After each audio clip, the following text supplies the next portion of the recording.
Recording. Okay, we're all set. Great. So welcome everybody. Hope you had a good weekend.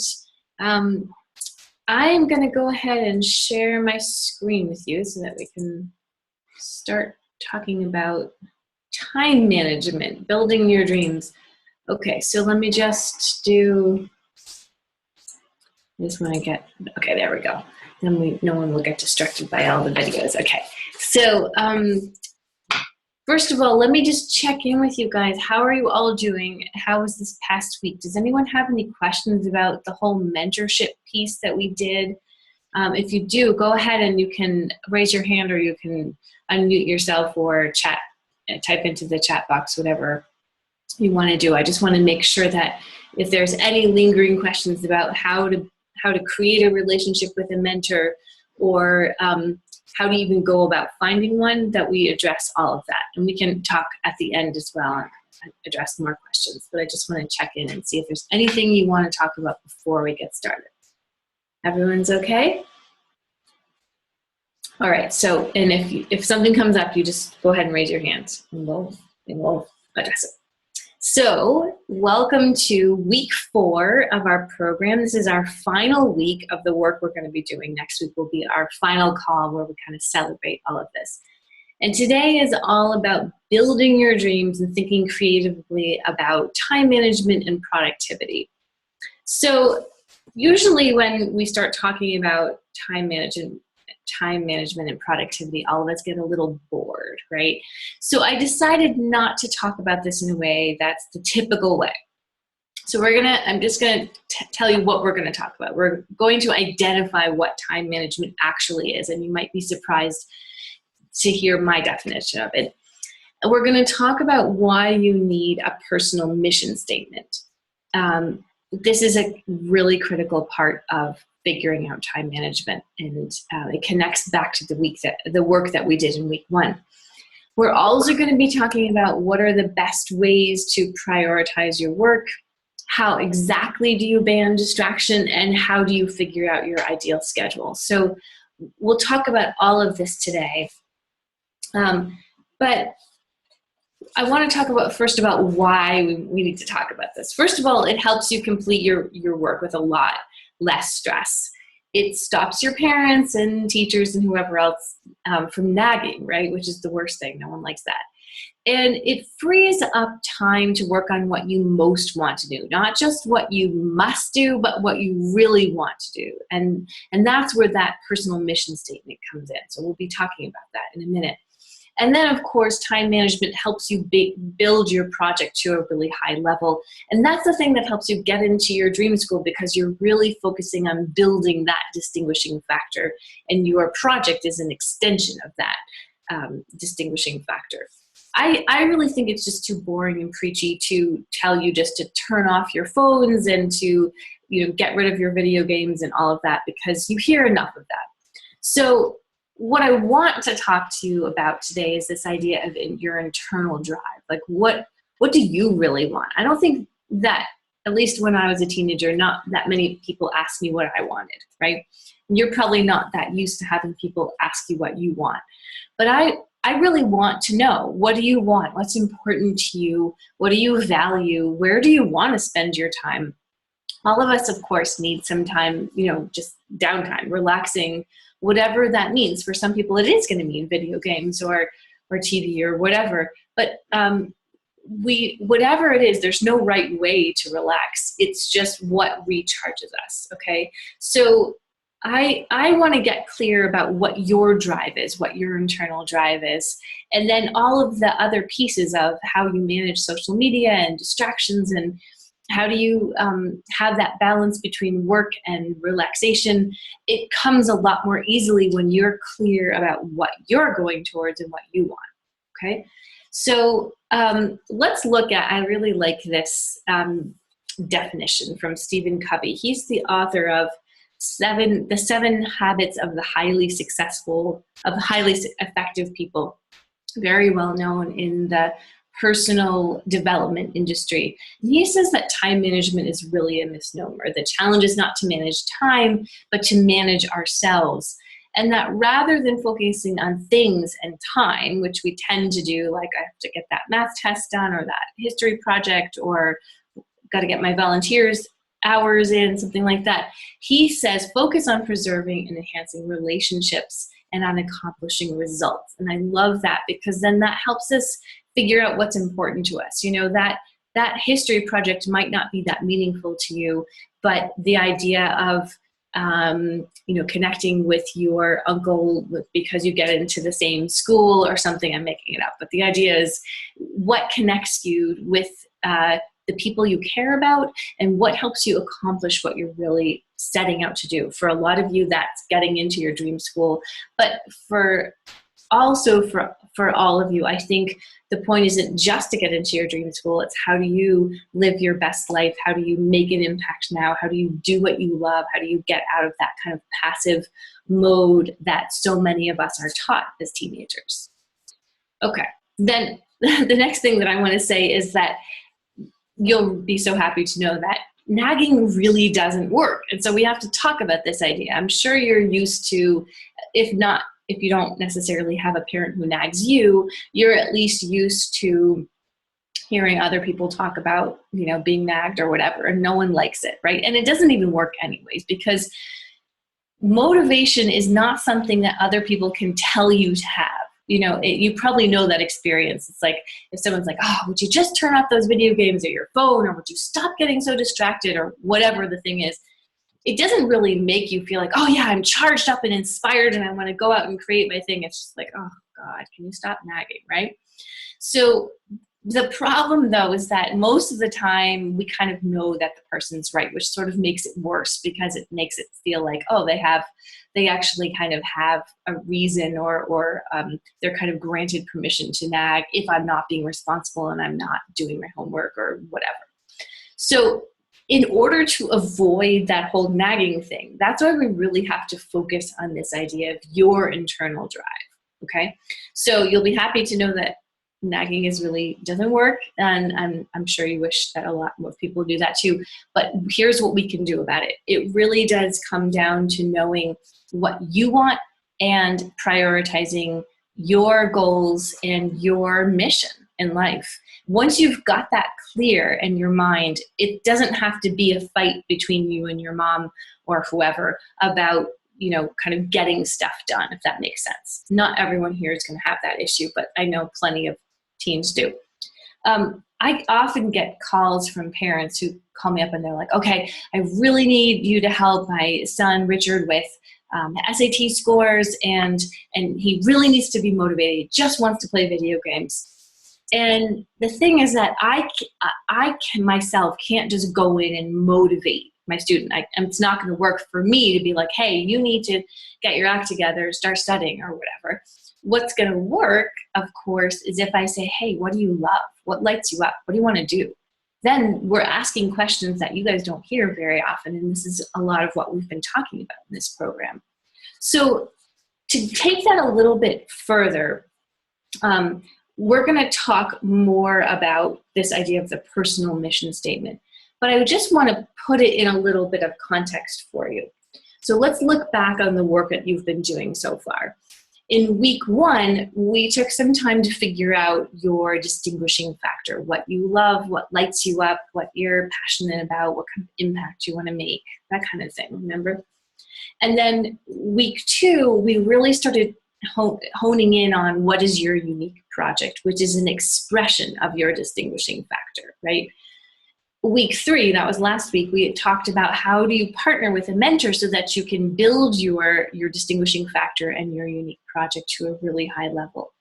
So this week, when we talk about time management, we really want to be thinking about, first of all, kind of what's the most important thing to you, which is going to connect us back to some of the work we've already done. So I want you to just think about a couple of these questions here. If you were to add just one thing to, let's just say, to your personal life, it doesn't have to have anything to do with academics or your sports or extracurriculars, but just one thing that you did in your personal life on a regular basis, what would it be that would make a tremendous impact? And then you can also think about that in your academic life and maybe your extracurricular life. They may be one and the same thing, or it may be three different things. You're going to have to think about that. I just want to give you the opportunity to sort of think about that question. And it could be so many different things. Like for one person, it could be, I'm going to take time to de-stress and just kind of let go of everything and take my dog for a walk before I start studying or before dinner or whatever. For someone else, it could be like, all right, every Sunday night I'm going to sit down and I'm going to plan out my week ahead and figure out my academic work and where I'm going to build my project and when I'm going to make sure I get enough time to connect with family and friends and all of that. For someone else, it could be just making sure that every weekend you have at least a few hours where you're unplugging and you're connecting with your family or connecting with your best friend and just getting some time to get away.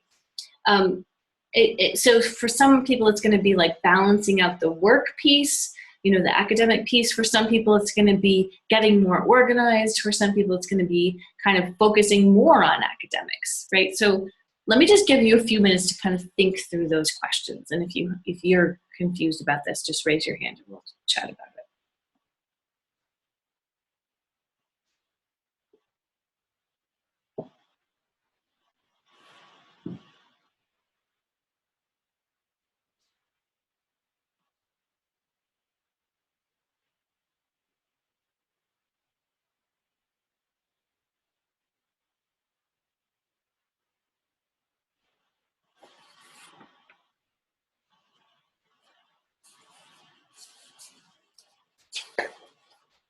Okay, so this is just to start to give you a flavor of the kind of work you're going to be doing this week. So even if you didn't, that wasn't a lot of time, even if you didn't get to really finish that, that's no problem. You can just think about this more this week. I'm just giving you a flavor of the kind of things you're going to be considering. So the next piece, this is the personal mission statement. And I want you to think about some of these questions for a minute. You're going to be working on this on Monday and Tuesday. You're going to be really developing this personal mission statement because this is the bedrock of everything you do. And we cannot talk about, minimizing distraction unless we know what you want and what's important to you. So just take a few minutes to think about these questions. When are you at your best? And when are you at your worst? I really like these questions. From when I did this for myself last week, I was like, oh, wow, this is really illuminating. I can see when I'm really stressed or exhausted or not in a good frame of mind to work. So take some time to think about that.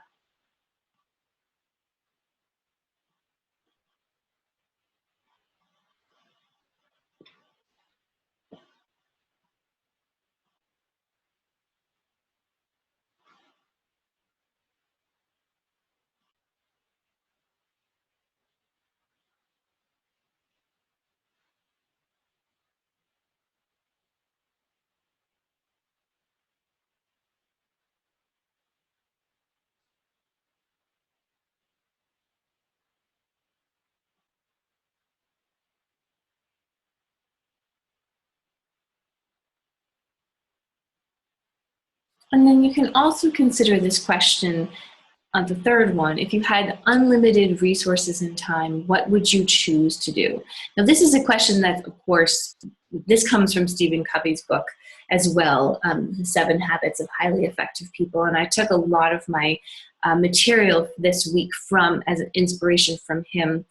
So he writes, of course, for adults. So keep that in mind. You're teenagers, so you don't get to decide everything that you get to do, but just imagine that you could, in the context of your life, and maybe even beyond high school, because that will give you a larger vision, what really do you want to do now, and do you want to do, say, in a few years' time when you've got a little more freedom as an official adult?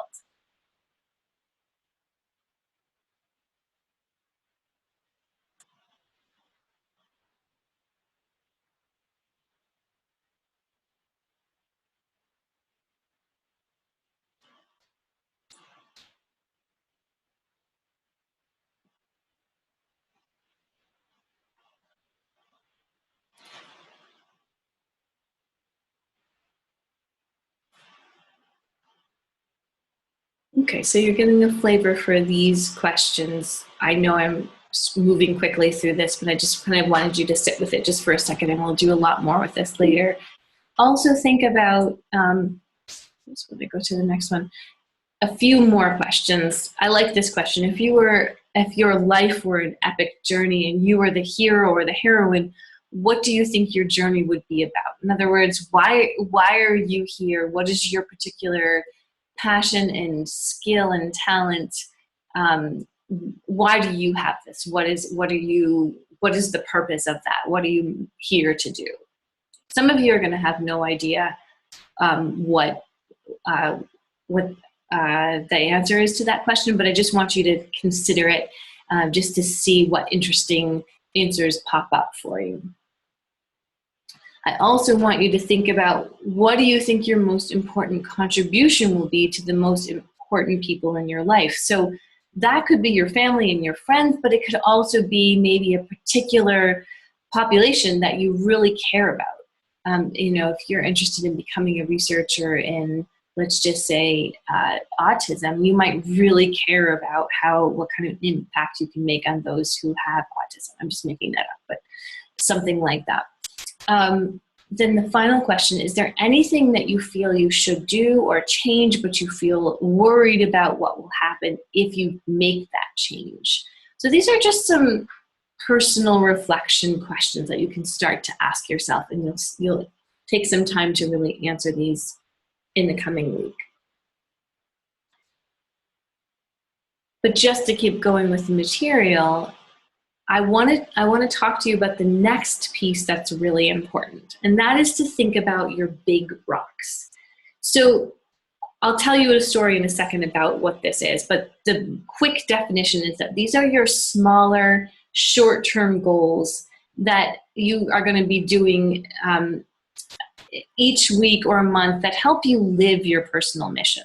So, for example, well, let me tell you the story first, and then I'll give you the example. So Stephen Covey talks about how he was giving this class on time management and personal development, and he comes in and he has this big glass jar that he puts on the table, and he has a fistful of about 12 big rocks, and he puts them all in the jar, and they fill up the jar. And he asks the class, okay, is it full?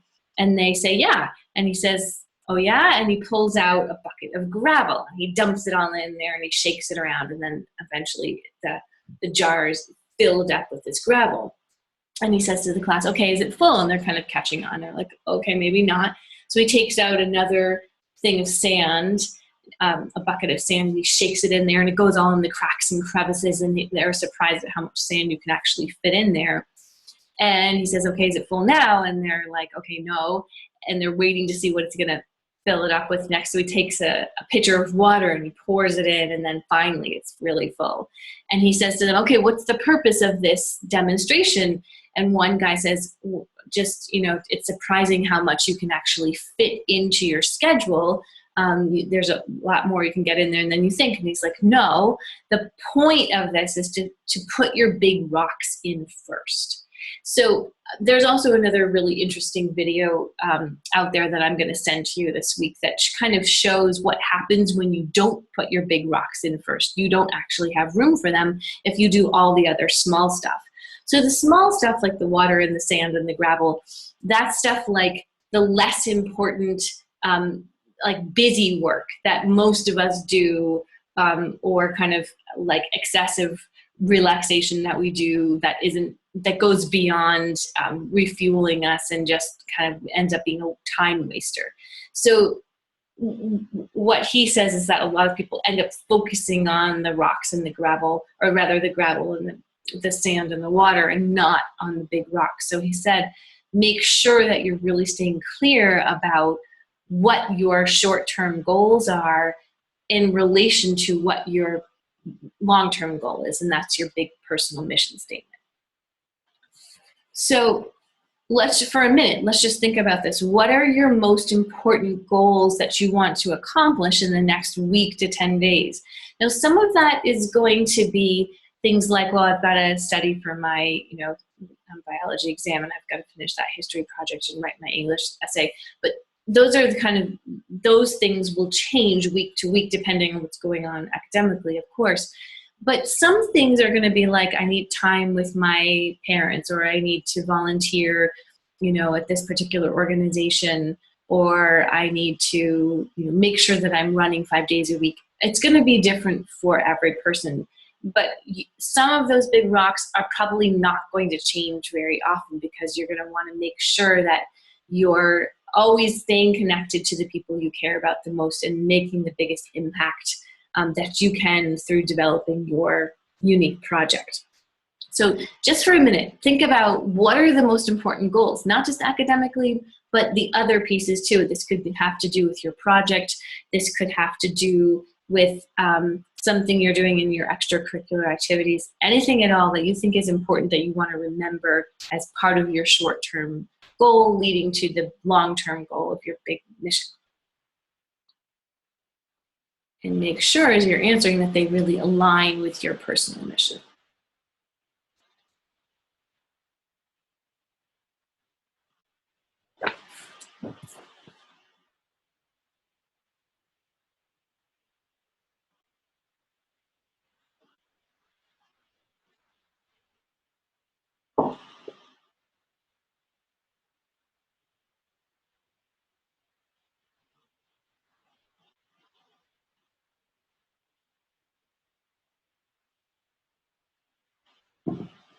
All right, so you'll spend some more time again with this when you do the homework this week, but you're just getting a sense of, yeah, what are my short-term goals that support my larger personal mission?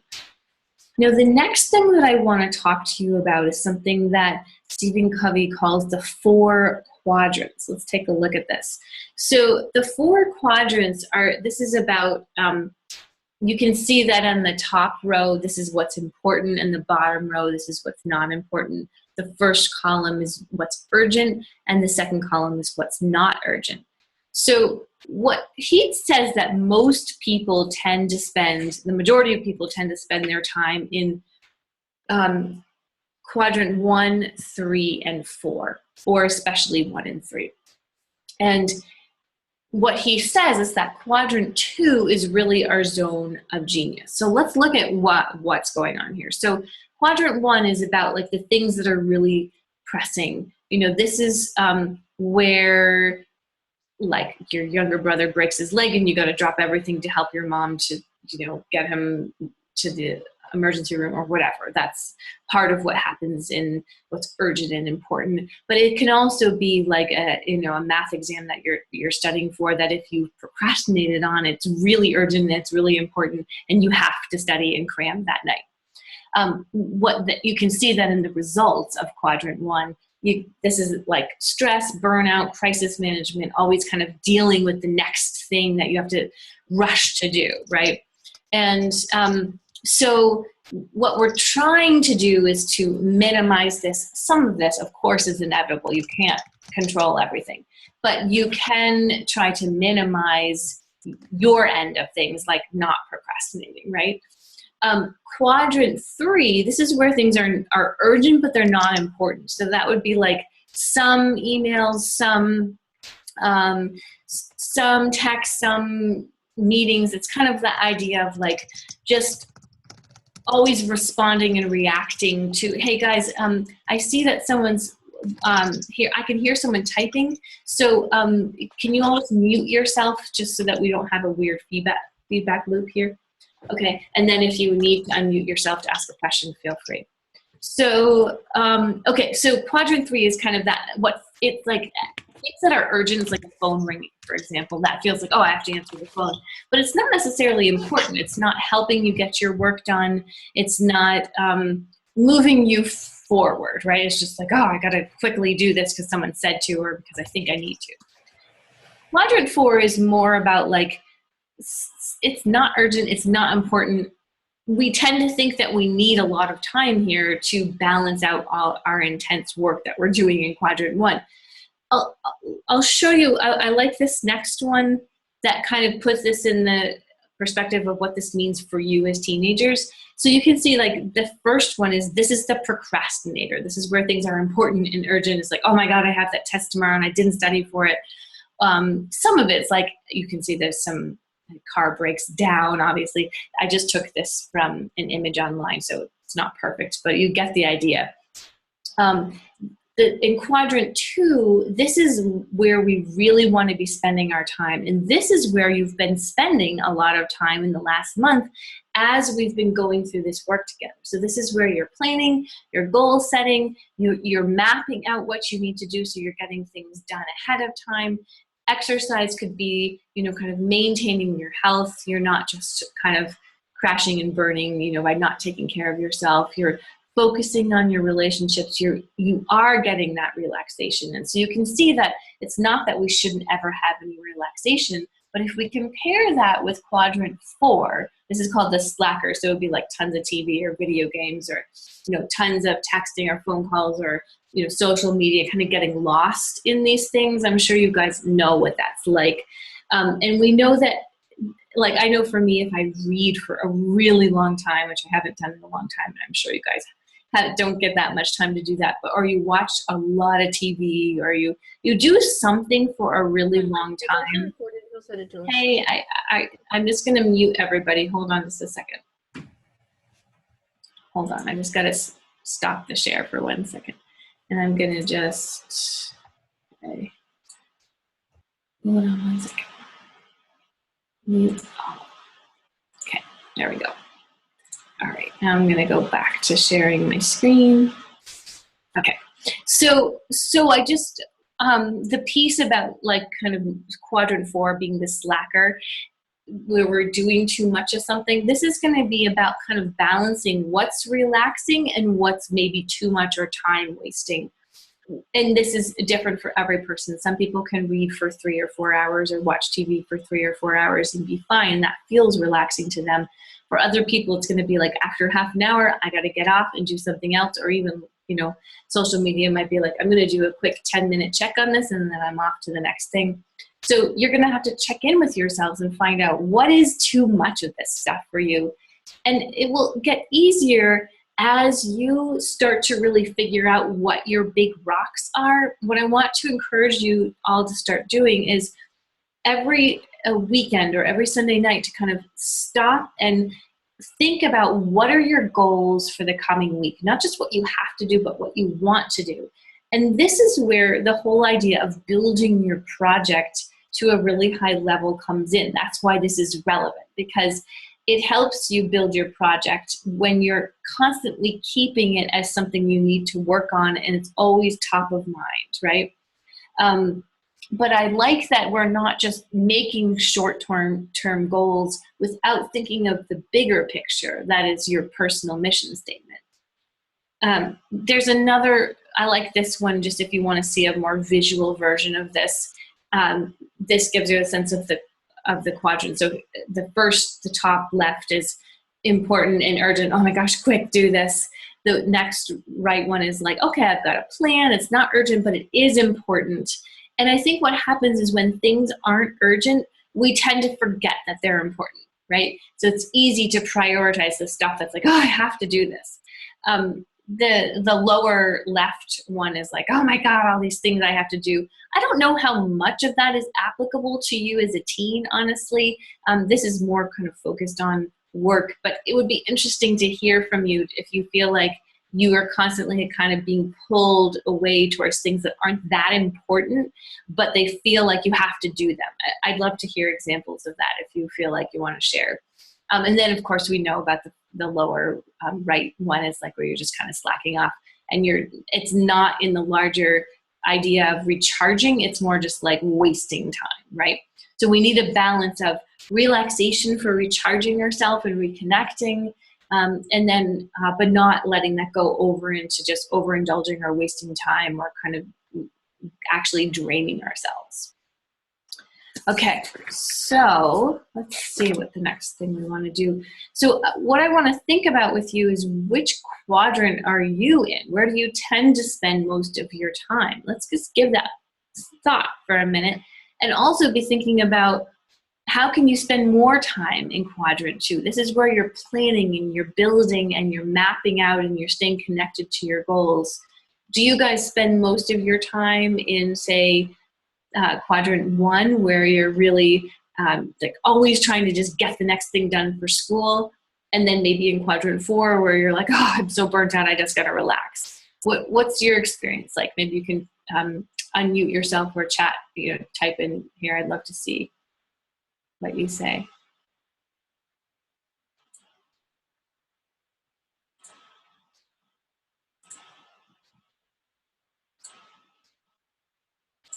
I want to see all of you, so I'm just gonna look and see.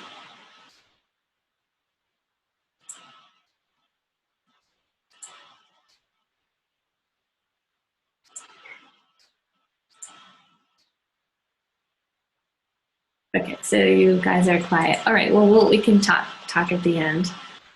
But the question is, when you think about spending more time in quadrant 2, the question is, how can you prioritize what you must do as well as what you want to do?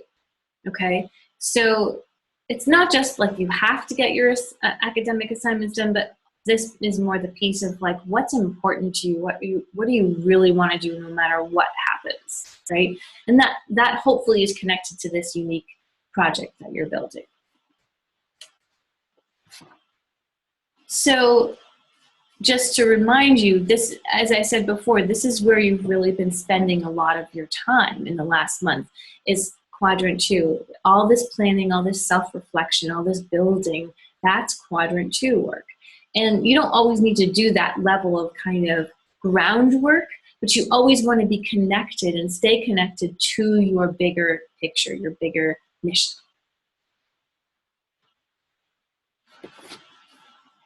Okay. So the next thing I want to talk about, this is more kind of sort of the nitty gritty of how do you minimize the distractions. But I didn't want to talk about that first without talking about what's important to you, because you can't really deal with the schedule unless you know that. So I like this. This is called the Pomodoro technique. And the basic idea is you just set a timer, I should say timer, for 25 minutes, and then you take a 5-minute break. And you do that 3 or 4 times. So that you're really pacing yourself. You're minimizing distractions. You're just focused totally for 25 minutes. It's like a sprint or maybe a long marathon, depending on how you want to look at it. And then you get this break. And then after 3 or 4 times, you take a longer 15 to 30 minute break. And you can do that a couple of times depending on what your energy level is, how late in the day it is, what you're trying to accomplish.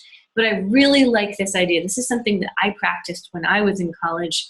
There were so many things that I was thinking about, and I would get really distracted and excited and want to think about them. I would say, okay, come on, just work for 30 minutes and then you can take a break, or however long it would be. And for some of you, you might want to work in longer chunks of time than 25 minutes. For some of you, it might be 20 minutes, depends on what your rhythm is. But the idea is pace yourself and give yourself short, quick breaks, and then you can move on to the next segment, and you'll accomplish a lot this way. But the important thing is you want to do this in combination with these other pieces. So for example, you could put your phone on airplane mode to turn off texting and any other notifications that you get. There are lots of really good apps out there on the phone and for your computer where you can turn off social media. So if those of you feel like it's not enough to just turn your phone on airplane mode, you can install some apps or put them on a computer or whatever. The thing that I think is really important to know, though, is that your brain, every time you get a notification, a text or an email or a phone call, your brain gets a dopamine hit from this every time. And dopamine is the feel-good hormone. And our brain prioritizes feeling good over, of course, studying, which doesn't feel good. It's hard work, right? That's just the way that our brains are wired, is to go towards what feels good and to go away from what doesn't feel good. So if you're working really hard and you get a text or you get a Facebook notification or Twitter notification, your brain is going to be like, oh yeah, I need this. What is that? What's going on? Or maybe you've had this experience where you say you're writing your English paper and you're like, oh, I got to look that up on Thesaurus. What's another word for that? And you go and you look at Thesaurus, and suddenly there's your Facebook tab open and it says you have like 14 notifications. Like, oh, what's going on there? Right? It's so easy to be completely pulled away from what you intended to do, because your brain is still operating in that kind of caveman capacity of like, oh, something feels good, I got to pay attention to it. Who cares about this other stuff, right? So the way that we deal with that is we just stay in control of these hits. We don't let ourselves keep getting pulled away and distracted from what we're doing, because we're like, hey, I'm in control of when I get these dopamine hits. Yeah, I want to know what my notifications are or my texts or whatever, but I'm going to control when they come in. All right. So it's kind of that sense of like you're empowering yourself to be like, yep, I want to stay connected to my friends or whatever through my different social media groups, but I'm going to control when it comes in. And this is something, look, this is not easy to do. This whole era we're in of the digital age is new. So we're all kind of learning together how to manage this. This is something that adults have to deal with equally as much as you guys do too. I know for myself, I'm always having to practice this. Just turn off the social media apps or whatever it is that's distracting me so I can get my work done and not have it take so long. So I'll be sending out some names of these apps and particular websites you can use that will help you. But what you're going to need to do is kind of play around with these different things to find out which combination is good for you. Do you like the Pomodoro technique in combination with one of these apps, or is it something else? Kind of play with it to see what gives you a good rhythm. But the big thing is be in control of the distractions as much as possible. And we can do that just by getting rid of the stuff online and on our phones that keeps interrupting us. All right, so let's take a look. We're going to review what we talked about today. So this is really the big thing that you're going to be working on this week. The most important piece of the work is your personal mission statement. There's a really cool website out there. It's by Franklin Covey, and I'm going to give it to you tomorrow. That gives you, takes you through a series of questions that helps you create your personal mission statement. So you're going to be doing that this week. And that is going to help you figure out get really clear. We started doing some of this at the beginning of week 1, where we talked about, what are you passionate about? What are you great at? What kind of impact you want to make? These questions take you even deeper into those questions, into that consideration. So I really want you to spend some time and don't rush through that piece, okay? We also talked about the importance of the big rocks. So let's just remember what those are. That's your shorter term goals that are going to get you to this longer term personal mission, right? So what you're going to try to do is every week, sit down and make your list of your big rocks, because you got to put those in the jar first. Otherwise, you're going to run out of room with all this other busy stuff that we talked about in the quadrants. And what we're really trying to do is stay in quadrant 2. Quadrant 2 is where you're doing a lot of planning, where you're creating, where you're staying connected to what's really important to you. So in other words, where you're staying connected to your personal mission statement and where you're implementing your big rocks every week and every month. We also talked about the Pomodoro technique, and that's where you kind of work in short, quick bursts and give yourself some kind of a break. I really encourage you on your breaks, when you take a 5-minute break, to do something active. Go for a walk, do some stretching, play with your dog, whatever is helpful for you, because when you can shake things up physiologically, it actually shakes things up and kind of restores and resets your brain. If you just sit there and kind of stare at your computer or go back to texting or whatever, you're not resetting, you're not recharging. So you're gonna have to play around what works for you with those 5-minute breaks, and then the longer 15 to 30-minute breaks. But I do encourage some form of movement and activity.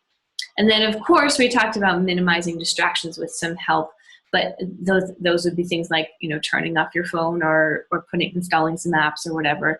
But a lot of this is going to come down to personal preference and really figuring out what you want, okay, and what works for you. So let's talk about the homework this week. Monday and Tuesday, you're going to be writing your personal statement, as I mentioned.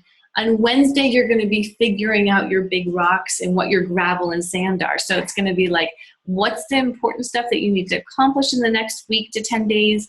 And then what things can you minimize? Because the gravel and the sand are going to be like, more like quadrant 4 type of stuff, quadrant 3, quadrant 4, where it's like busy work, not so important stuff that you don't need to do, that maybe is kind of fun if you do a little bit of it, but if you have too much, it outweighs having time to really focus on your bigger goals.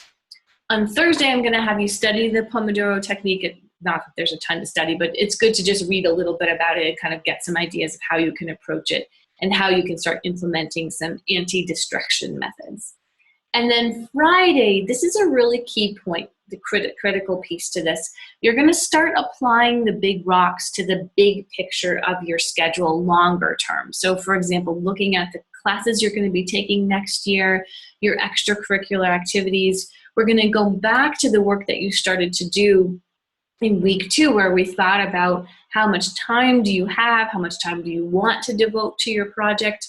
And I'm going to be asking you to think about this in light of what's your dream school? Where do you really want to go? Are you prepared to get in there? How likely are you to get in there?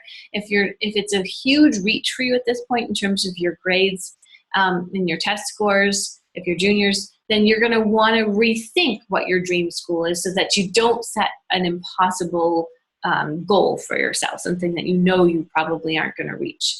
But I also want you to give a little bit of a reach to what your dream school is, because we know that the higher you build your project, the more likely you're going to be to tip the balance in your favor away from what other students are doing, because it's different from everybody else, and they really like that, particularly when it's reflecting your passion and when it's serving others. So that's what we're going to be doing on Friday. Next week is our last call. This is going to be a celebration of everything that you've accomplished this month and all the work that you've put in. Of course, we'll have a chance to talk through your questions, talk in depth about your projects and your schedule. I hope you guys won't be shy, that you'll really let me know what you're up to. But I'm also going to be sending out a questionnaire on Tuesday and just asking you to let me know what you've accomplished, where you're at so far, if you've gotten stuck anywhere, if you have questions. And then if you go ahead and answer those questions, you're going to be eligible to receive a prize. One of the prizes, one of the giveaways that I'll be giving out next week. I'm going to be giving out 5 different prizes, and all of you are eligible for that if you go ahead and answer your questionnaire. So that's it. That's what we have to talk about in terms of time management. Let me just stop sharing my screen and check in with you all. I want to find out where things are at for you, if you guys have questions. If you are feeling stuck, if you're feeling inspired, how's it going? What can we talk about together? Anything that you want to tell me or ask me about? Nothing? Okay. All right. So good. Well, then how about this? Oh, I'm seeing a couple of things. Let's go back a little bit. Okay, so Abby is saying I use this pretty, so Abby, you use the Pomodoro technique. Okay, that's great. I just saw your chat box now. Okay, that's great. So that's helpful for other people if you want to use that timer as well. Anyone else want to say anything? I know you guys are really quiet. This is a weird situation where we can't actually be in the classroom together, so we don't really get a chance to interact the way we would normally, but it's also very cool that we can just be all around the country. So, all right, how about this? If you have questions, you have concerns, please email me. I really want to address anything that you're thinking about, you're dealing with. Just tell me if you like the way that I've approached this whole time management thing. Do you like this idea of thinking about this from a personal mission statement? Does it make sense to you? Just give me a thumbs up or a yes in the chat box so I kind of see if it's making sense. Thumbs up, yeah, okay. Well, yeah. Thumbs up. Okay, great. Okay, good. So great. Well, thank you all so much for being here tonight. This was one of our shorter classes because it's in some ways it's straightforward, and in some ways you just have to do a lot of the groundwork to figure out your personal statement. So thanks for your time. Glad you all are here, and I really look forward to seeing you all on the call next week, our final call. Okay? All right. Have a good evening.